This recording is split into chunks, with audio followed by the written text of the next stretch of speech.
D education semester 6 lecture 21 paper 3 new trends in education. इस paper का नाम है new trends in education. Paper से रिलेटेड एमसीक्यू मैंने तैयार किए हैं। ये एमसीक्यू पार्ट 3 है और इस पार्ट में अप्रोक्सीमेटली 34-35 क्वेश्चन है। इस तरह से इस पेपर के लिए मैंने 80 एमसीक्यू 3 पार्ट में बनाए हैं, तो तीनों पार्ट आप लोग देख लीजिए। क्वेश्चन नंबर 47, प्राथमिक स्तर पर अपव्यय अवरोधन की समस्या पर सर्वप्रथम किसने ध्यान आकृष्ट किया था? इसका सही आंसर है हर्टांग कमेटी ने। ऑप्शन सी करेक्ट है। प्रत्येक प्राथमिक स्कूल में 2 शिक्षक और 2 कमरे का सुझाव किस शिक्षा नीति का है? ये 1986 की नेशनल एजुकेशन पॉलिसी का सुझाव है, इसलिए ऑप्शन बी सही है। प्राथमिक शिक्षा यदि छात्रों को साक्षर नहीं बनाती तो वह व्यर्थ है। ये कथन किसका है? ये कथन हर्टांग रिपोर्ट का है। जिला प्राथमिक शिक्षा कार्यक्रम किस वर्ष प्रारंभ हुआ था? ये 1994 में प्रारंभ हुआ था, अतः ऑप्शन सी करेक्ट है। क्वेश्चन नंबर 51, अपव्यय अवरोधन की समस्या किन कारणों से उत्पन्न होती है? आर्थिक कारणों से उत्पन्न होती है, इसका ऑप्शन बी सही है। क्वेश्चन नंबर 52, पर्यावरणीय संसाधनों का समुचित उपयोग और संरक्षण की संचेतना मानव में विकसित करना ही पर्यावरणीय शिक्षा है। ये कथन सत्य है, इसलिए ऑप्शन ए करेक्ट है। पर्यावरणीय शिक्षा पारिस्थितिक संतुलन बनाए रखने की शिक्षा नहीं होती है। ये कथन असत्य है, इसलिए ऑप्शन सी सही है। क्वेश्चन नंबर 54, बेलग्रेड कार्यशाला द्वारा पर्यावरणीय शिक्षा के कितने उद्देश्य निर्धारित किए गए हैं? तो इसमें 6 उद्देश्य निर्धारित किए गए हैं, अर्थात ऑप्शन डी करेक्ट है। भारत में पर्यावरण मंत्रालय का सृजन किस वर्ष किया गया था? सही आंसर है 1985 में किया गया था। प्रथम विश्व पर्यावरण सम्मेलन कहाँ आयोजित किया गया था? प्रथम विश्व पर्यावरण सम्मेलन स्टॉकहोम में आयोजित किया गया था, इसलिए ऑप्शन बी सही है। क्वेश्चन नंबर 57, निम्नलिखित विचार किसके हैं?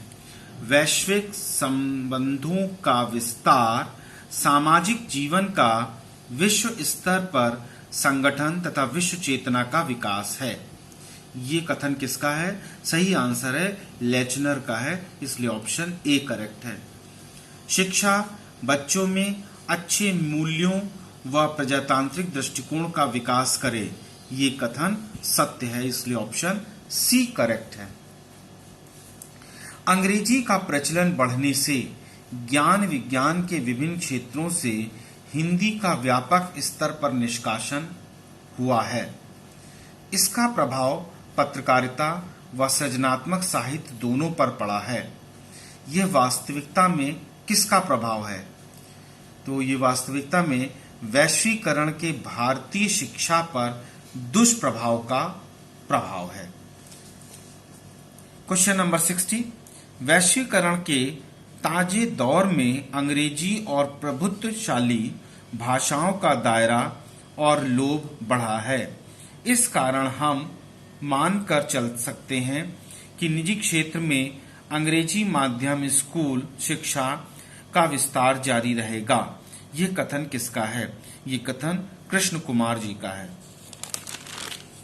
क्वेश्चन नंबर 61, दूरस्थ शिक्षा अर्थात डिस्टेंस एजुकेशन का प्रचलन बढ़ा है। इससे शिक्षा के व्यापारीकरण को बल मिलता है। इंटरनेट इस दिशा में एक बड़ा कदम है। इससे बच्चों का सांस्कृतिक विकास बाधित हो रहा है। ये कथन सत्य है। अगला क्वेश्चन है, निर्बल और सबल बनाएं और निर्बल को सबल बनाएं और सबल को न्यायनिष्ठ, अक्षम को सक्षम बनाएं और सक्षम को जिम्मेदार। ये कथन किसका है? ये कथन पास्कल का है, इसलिए ऑप्शन डी सही है। फिर से देख लीजिए, कथन है निर्बल को सबल बनाएं और सबल को सत्यनिष्ठ, अक्षम को सक्षम बनाएं और सक्षम को जिम्मेदार।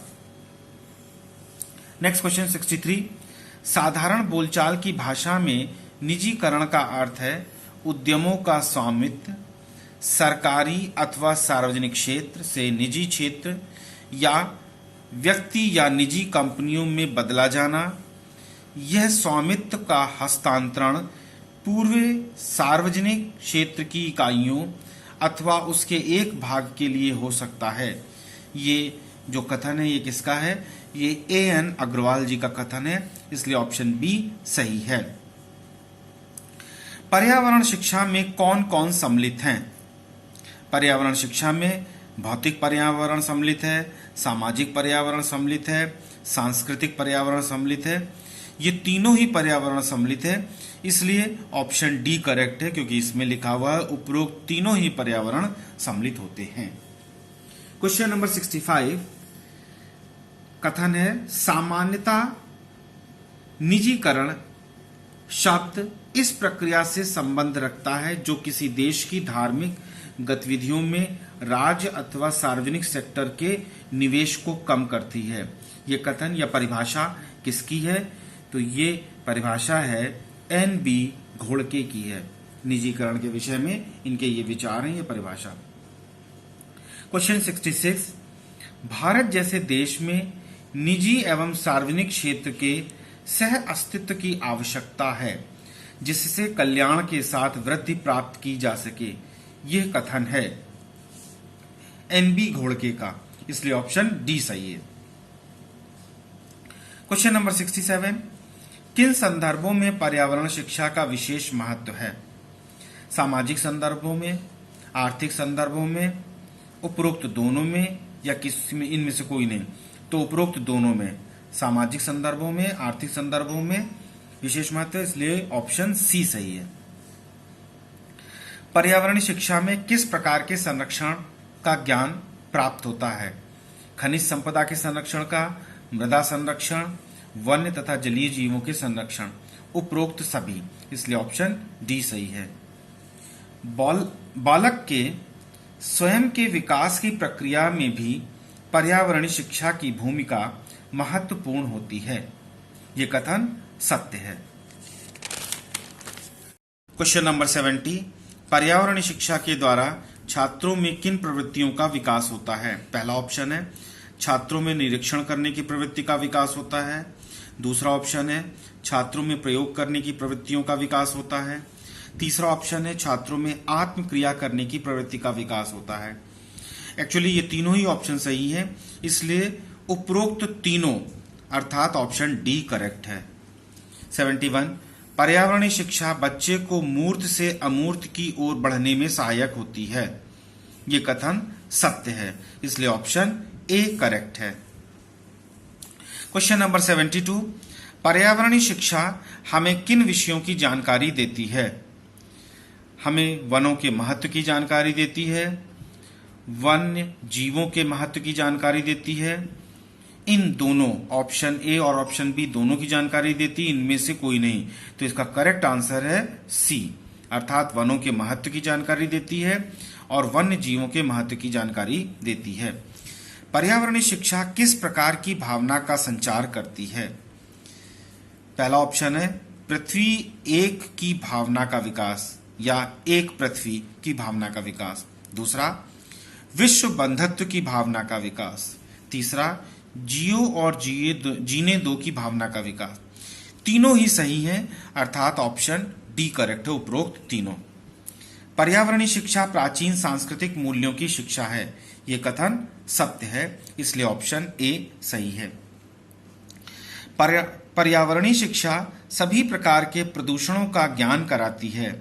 यह कथन सत्य है, इसलिए ऑप्शन सी करेक्ट है।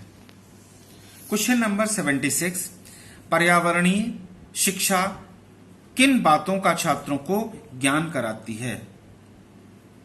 तो इसका सही आंसर है वनोन्मूलन के दुष्प्रभावों का ज्ञान, वन संरक्षण का ज्ञान, उपरोक्त दोनों। उपरोक्त दोनों ही सही है, इसलिए ऑप्शन सी करेक्ट है।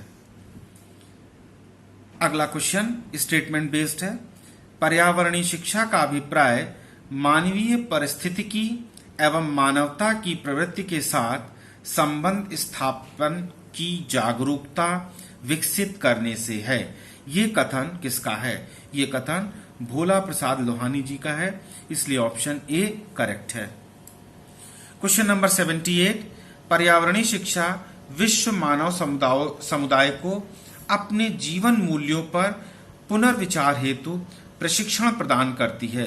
ये कथन सत्य है, इसलिए ऑप्शन सी सही है। क्वेश्चन नंबर 79, पर्यावरणीय शिक्षा औद्योगिक विकास और जनसंख्या वृद्धि से उत्पन्न पर्यावरण असंतुलन की जानकारी विश्व समुदाय को नहीं प्रदान करती है। ये कथन असत्य है। ऐसा है कि ये पर्यावरण शिक्षा जानकारी प्रदान करती है, तो कथन कैसा? असत्य है, इसलिए ऑप्शन सी सही है। लास्ट क्वेश्चन है, पर्यावरणीय शिक्षा पर्यावरण के प्रति लोगों का सकारात्मक वैज्ञानिक दृष्टिकोण और मनोवृत्तियों का विकास करती है। ये कथन सत्य है। इस तरह से हमने इस पेपर के लिए न्यू ट्रेंड्स इन एजुकेशन के लिए 80 MCQ बना दिए हैं। पेपर 2 के लिए गाइडेंस एंड काउंसलिंग के लिए भी मैंने 80 क्वेश्चन बनाए हैं। और ये क्या कहते हैं, इस तरह से हमने BA एजुकेशन सेमेस्टर 6 के बच्चों के लिए 21 लेक्चर में पूरा हमने ये MCQ तैयार किया है। 21 लेक्चर आप लोग इसको वॉच करिए, और जिन लोगों ने सब्सक्राइब ना किया हो चैनल सब्सक्राइब करें, प्लीज लाइक करें और अपने दोस्तों के साथ शेयर करें, जिससे उनको आने वाली परीक्षा में फायदा उठा सके।